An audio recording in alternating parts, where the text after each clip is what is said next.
And then we get up and go to meet these guys and look at these properties. And we get to the first duplex. It's got a fresh coat of white paint on the outside, blue trim.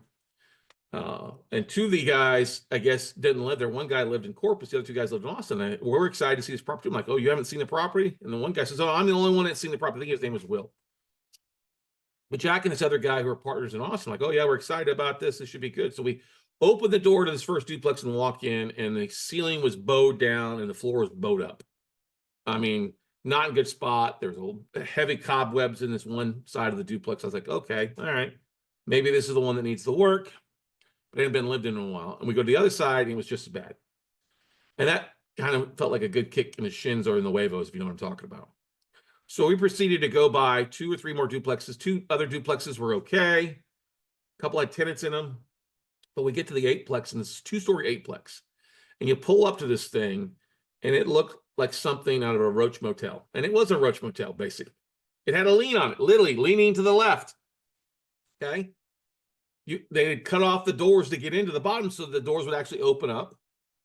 Going up the second floor, there was 2 dead rats or mice on the stairwell, roaches everywhere. There were 5 people living in this 8 units. And I'm like, oh, and they had the small stoves, and the small stoves had been replaced in probably 20 years. They're coated with grease. I'm like, these are like fire hazards.